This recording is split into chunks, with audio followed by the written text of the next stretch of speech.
So we're all here, all the beings of the universe are here.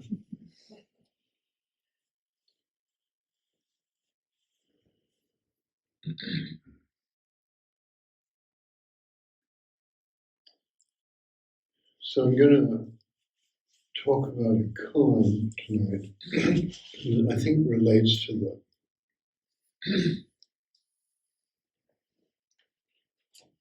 the thousand hands and eyes, and how the universe is completely impenetrable, and then it opens a bit, and it's not. And when it's open, you can, I don't know, I don't think it's true to say you step through, you just found that, oh, you're on the other side of something. That's what, Kensho awakening is called, in Japanese term, means like, I don't know, I suppose it means seeing, knowing who you are, knowing your true nature.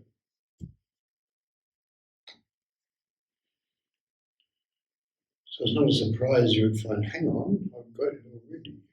Yeah, I've got it already. Yeah. So this one,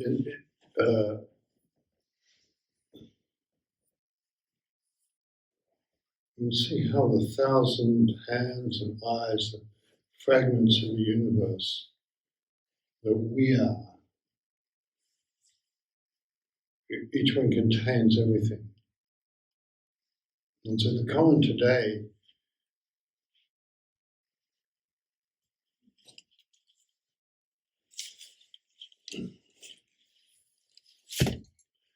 is from great Yunmen and Cloud Mountain. Yunmen Chan, Cloud Mountain. Cloud Gate Mountain. Cloud Mountain, Cloud Gate Mountain. And he's quoting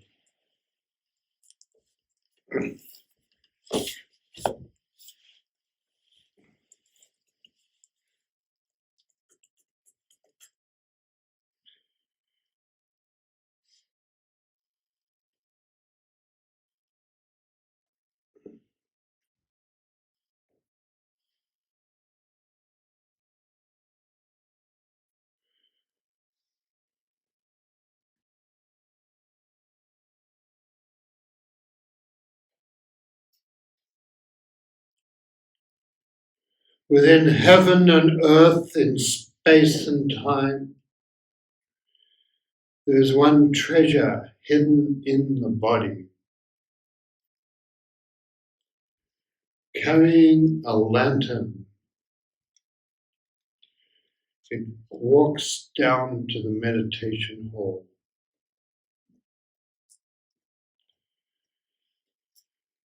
It walks down the hall to the meditation place. And a commentator, an old commentary said, so far so good, piece of the universe carries a lantern, walks down to the meditation hall. He said, the next bit is strange. So it takes the great triple-tiered entrance gate and puts it on top of the lantern.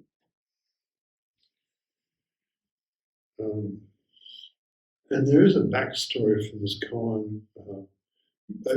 All these guys, they felt like all the knowledge belonged to everybody. And so they were very well saturated in the old poems and the old sayings. And in fact, it became a high official by passing terrifying examinations. But the examinations were mainly about being able to quote these marvelous old sayings. And so all the great, many, not all, but many of the great masters were very, their psyches were saturated with old sayings, meditation teachings, but poems too. It's like they knew all of Shakespeare, like it was a little piece of what they knew, kind of thing. And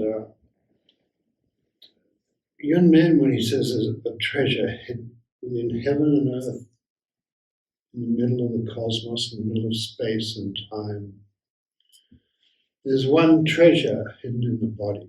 And the body can mean, in typical Chinese, generosity could mean your body, the body of the universe. So, one treasure hidden in the body. And so there was this guy called Master Zhao, and he wrote something called the Treasure Treatise, which contains lines similar to this. And he was a very early teacher, and he had studied the great Taoists, Zhuangzi and Lao Tzu, which we do too. And he'd studied them, and yet within heaven and earth, in space and time, there's one treasure hidden in the body. It notices things, it shines out of emptiness. And the gap appears, shines out of emptiness.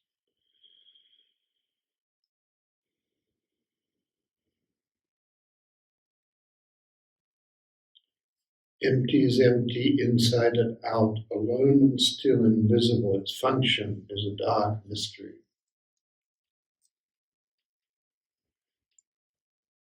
And you can tell there's a Taoist underpinning there.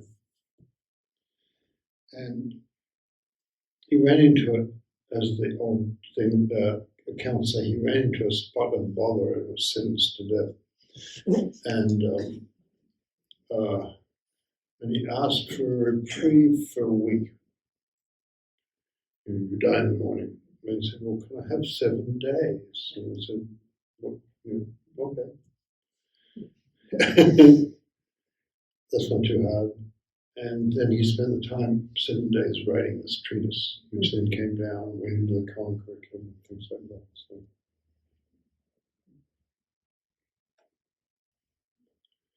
So it seems like a well-spent 7 days.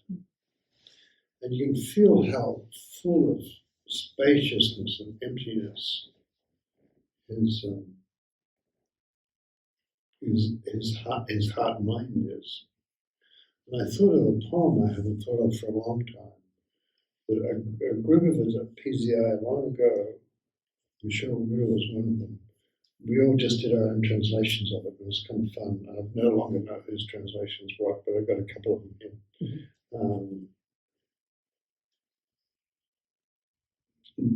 It's Night on the Great River by Ming Hao Jan. On the Great River, people travel for thousands of miles. It was the highway of China. Night on the Great River. Dropping anchor at the misty island, loneliness increases at sunset. In huge space, the sky bends to the trees. In the still river, the moon comes near.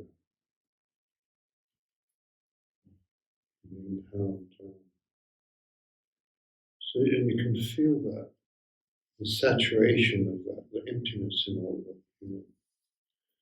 And this is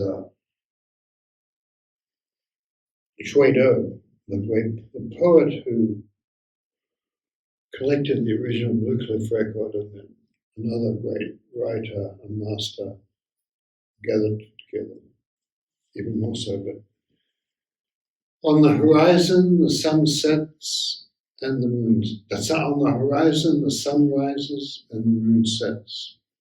You can see both ways. On the horizon, the sun rises and the moon sets. Beyond the balustrade, the mountains deepen, the waters grow cold. So you can feel that whole, the vastness is taking hold of everything.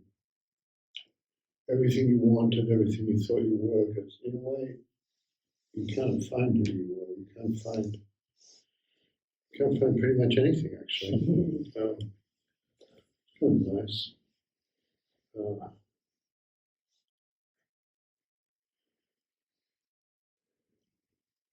And so they built, and you can see how they had some experience of emptiness, and realizing you couldn't just stay there in that vastness. You didn't want to spend your life in that chill loneliness on that anchored in the great river. So they try to work out about all this stuff. And one of something else I haven't thought of for a while. I had this friend who he got a pretty severe diagnosis. Raymond Carver has a great poem about the situation where the doctor said, "It doesn't look good. In fact, it looks real bad." So he and Tess Gallagher went up to Truckee, through Truckee and got married. So, a good way to do it. And after a while, he died. It doesn't look good. In fact, it looks real bad. So in his case, it was real bad. And he was an interesting guy and had gotten close to him. And he was a well-known clergyman, not a Zen person. I said, "Well, what are you doing with us?" You know? And he said, "Well, incognito. No one knows who I am," which is kind of true. Good. Zendos are good places to hide out. There was an emperor came in who had a particularly vicious streak and decided he would kill all possible successors. He thought that would help him stay alive longer. And so one of those possible successors, who was his nephew, I think, was really next in line after him, took off running and came to a great temple, a great Tarrant temple. Knock, knock. "Hello, I know who you are." And he came for shelter. And so they gave him shelter. And the abbot said, called everybody together, all the students and pilgrims, and said, "Good to keep your mouth shut about this." And in a kindly way. And everybody did. Everybody protected. They gave shelter to the fugitive. Everybody kept quiet. And he stayed there, and they, put him to work in the fields and got up very early in the morning and sat in the cold hall, and he chanted sutras and studied koans. And after a while, the other emperor just died of natural causes, and whatever cause he died of. And people, he was in contact with somebody in the capital who knew where he was, who wouldn't betray him. And they sent word saying, "You can come home, we want you for the emperor." And he went and took the abbot and said, "Do I have to go?" So there's that thing, he was just saturated in life. And you can feel that in Sesshin. There's a little bit of what he tasted. You don't want to go back and be the emperor after that. You want to be free more than you want anything else. You want to be free. On the horizon, the sun rises and the moon sets. Beyond the balustrade, the mountains deepen and the waters grow chill. Everything is jewel-like. That's his one jewel. You start noticing that stuff, It's kind of nice.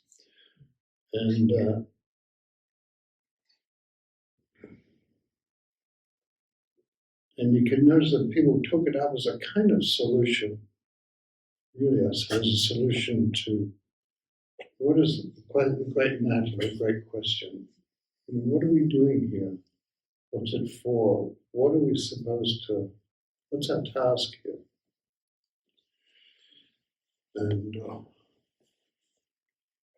And my friend, he said, the friend who was dying said, I said, "So, you're dying, what do you want?" And he said, I want to awaken. I want Kensho. I can feel there's a way to see that's deeper than I can see. He's famous for teaching people how to live a spiritual life. And he liked us because we weren't impressed by that, But I liked him, and I thought he was a good person. But he hadn't, in a way, he was a little bit, almost a little bit glad for his diagnosis because he felt he could get out of the life in which he was stuck and pleasing people. You know what that's like when you're trying to, most of what he does, a little bit, it's kind and it's good, but it's a little bit inauthentic. And Zen is not really actually that like that, really. That you have what you have. You have the courage to, that's what Zen is. Courage is not because the warriors took it up because they thought that would help them, but you have the life you have. And you do not regret it, you do not explain it because it can't be explained, and you do not apologize for it. You don't try to please people to think that you're nice. I don't know, who knows if you're nice or not, but to have this great life that just comes from the middle of the cosmos and have this great life, it's a great thing. It's a great thing to have the honor of good company, to do the inner work, Kind of awesome, isn't it? Yes. So he told me this great thing, and he said, and I told him it's gone. This is how it came up because it popped up in my database. And I thought, I don't know why I told him this gone, but he wanted to get enlightened. I thought, take this, I said. And call me in the morning. And he did get what he wanted, actually. I think, he got what he wanted. And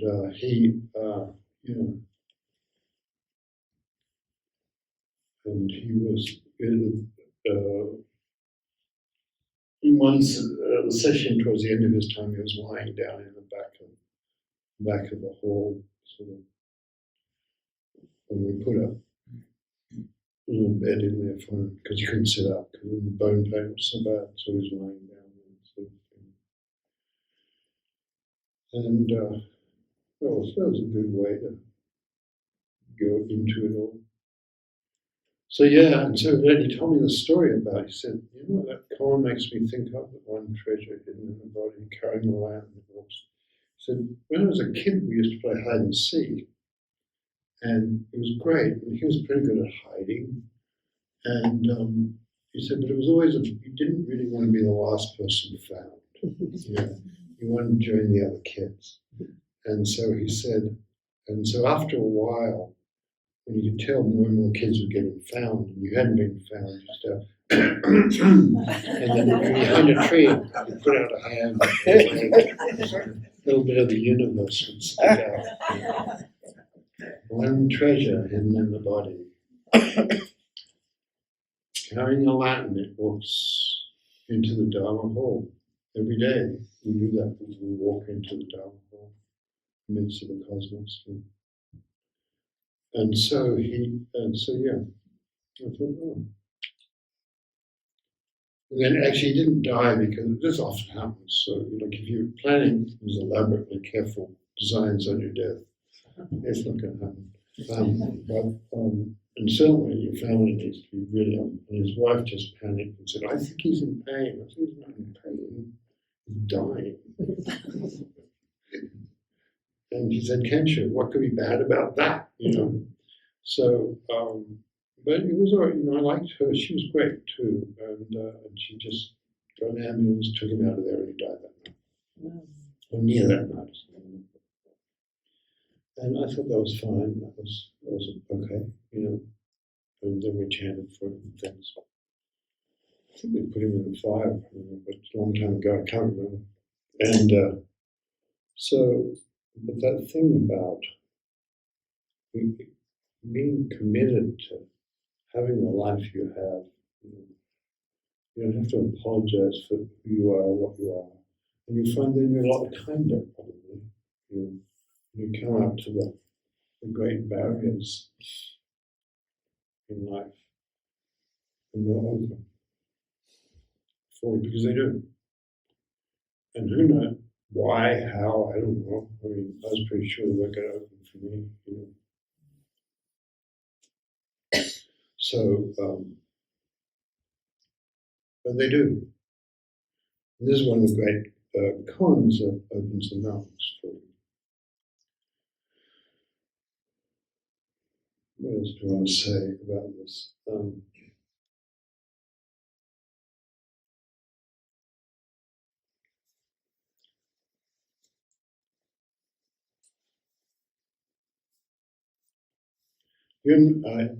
No, this wasn't good man, but it was actually Guishan, said to he had a great student, as Yunnan had many great students. Yunnan was surrounded by geniuses all the time. His teachers' community, his community, people who collected the book of his sayings. But anyway, this guy, he said to his student, he said, how long is it since your mind stopped the flows? You know, the flows are. So, why'd you do that? I wonder what would be for dinner. Yeah. Whatever it is. Sometimes big things, Somebody I love, are they going to die? They're flows. And so, and the student was not stupid, and he said, well, when did it stop for you, Master? And he said, 7 years ago. Good to know. And so he said, so when did it stop for you? And he said, they're pretty lively. So I think we stop in the middle of the flows too. And the old thing about this koan is, Ron Wu said, it's really just to show that everybody has the great capacity. There's no one that doesn't have the great capacity. The thing you think you cannot do and cannot get wise about and cannot bear, that's the thing you can do and get wise about and bear. So amazing, but it's true. If you look inside, look in your body, right, your own body, because it's also your body as well as the universe. As well as the Milky Way, it's your body, right? Which is here for as long as it's here. If you look in, it's all right to be here.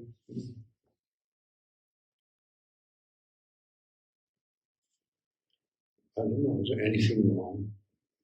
Really? I mean, is there anything wrong with this life? In this moment? Let's say you've got to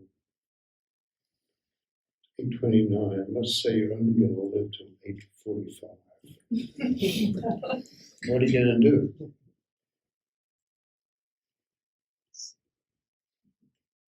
I think this is a pretty good place. A good day to die, as the old warriors used to say. What good company? And then you never know. I mean, things happen. You might not die. So, but to live this life and the blue sky and the yellowing leaves and the birds and the hummingbirds flying through the fountain and the beautiful faces of the people in retreat with you. Also like to think about the beautiful feet of the people in retreat with you. And you're walking around looking down, you think, feet. Feet.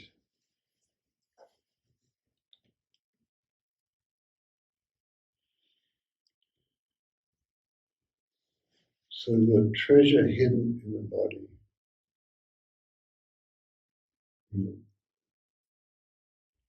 That whole thing about the 1,000 hands and eyes. You are the person one with 1,000 hands and eyes. And so it's nice, and then you start realizing you're not going to screw, I don't know, you're not going to screw it up even if you screw it up. Right? We do this great thing at the first, I'm sure everybody knows, where we said, we've got a new timekeeper, and so few people knew, so we'll practice walking meditation. We'll walk around, walking meditation is just as good as any other kind, like just be in it, and it sort of got all sideways. And because there's a lot of people here, it's quite, and there's the timekeeper and one other person next to her, following her, and everybody else is in it. Yes, thank you. The other person doing the correct thing, and Kathleen, and I thought, oh, that's good. Kathleen was following the beat, don't get off the beat until we told to. and we were watching, we were enjoying both of them. The timekeeper's doing the right thing, her friend behind us doing the right thing, and everybody else is doing the same. And so what to say about that? That was the right way to do it for everybody. So, and you can tell, oh, that's it too. That's it too. And those little dance moves the universe makes to amuse itself like that. So,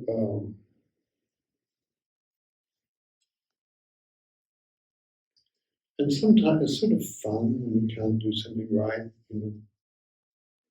You can't, remember the sutra or something. I have this terrible thing. I get stuck when I'm chanting the Heart Sutra in Japanese. And there's got a few moments where Hanya Haramita Jusho, it can go, and then it comes back to Hanya Harami, which is the Hanya Prajna Paramita.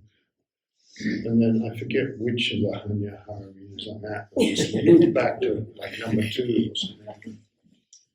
And I'm in some big ceremony, and it's pretty good.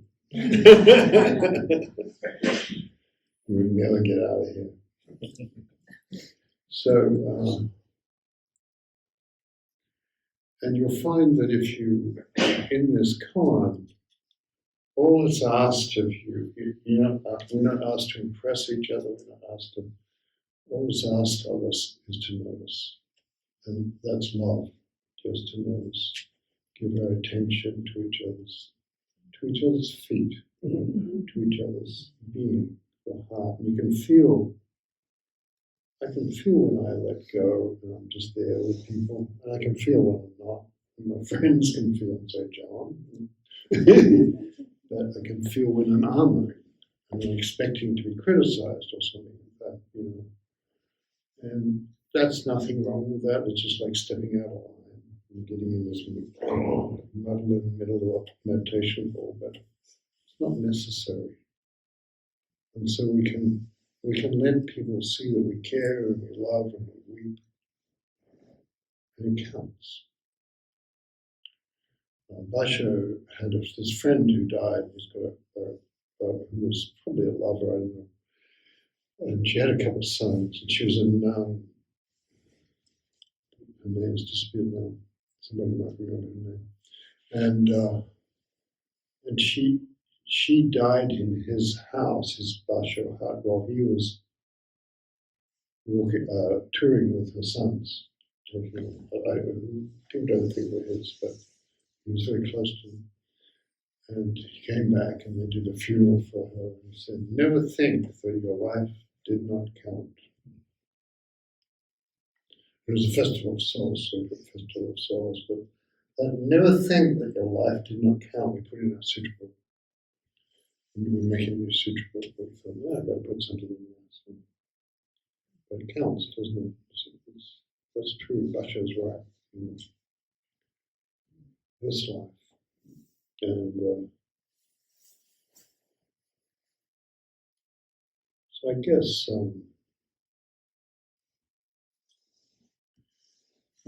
I suppose the thing to say is that it's just really hard, like to just see into emptiness, to see the spaciousness in things. When we completely deluded and we just thought, I'm not going to do that usual rant I do when somebody comes in, boom, you do the rant.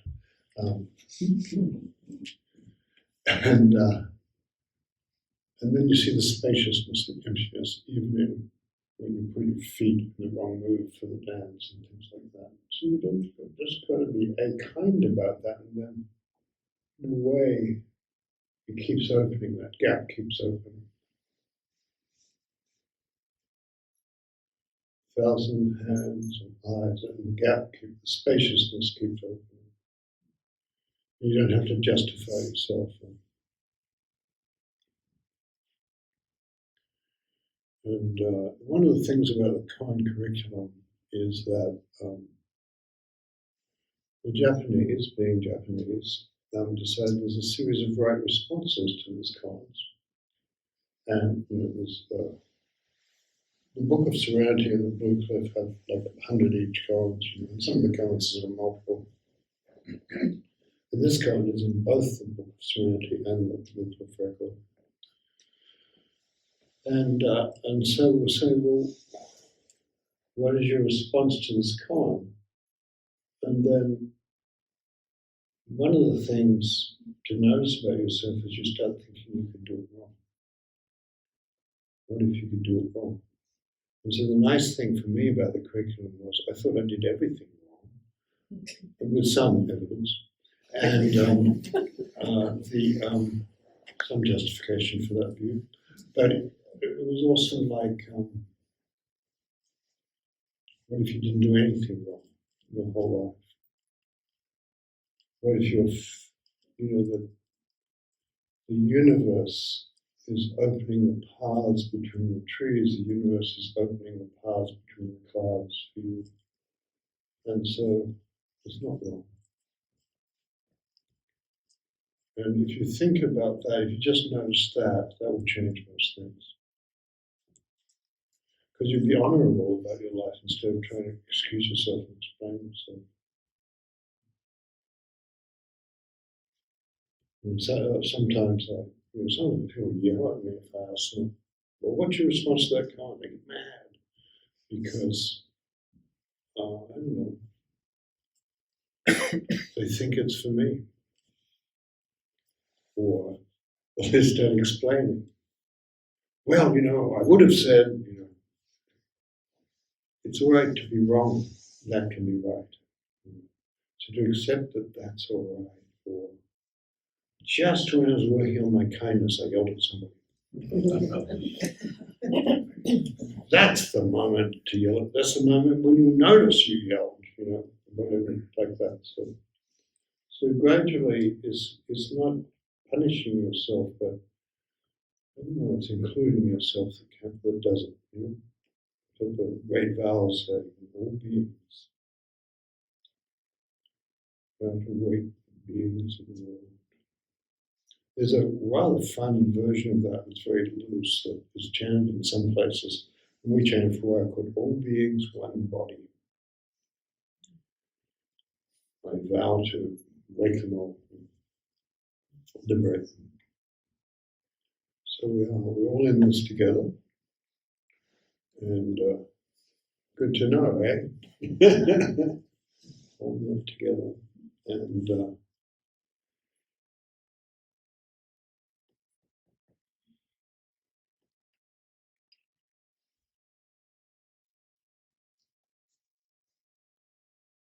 whether in daytime or in nighttime, I always carry inside a light.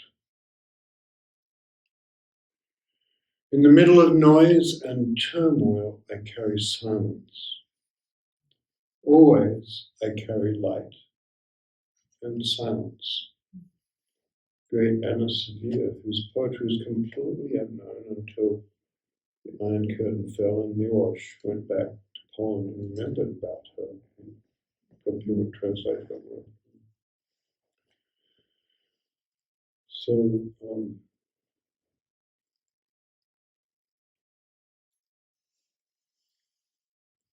one treasure hidden in the body, you walk down the hole carrying your light, carrying the light. And the really weird thing is you take Mount Tab and you put it on the mountain. And you great triple gray and you realize it's a lot stranger than I thought. That's good. Thank you very much.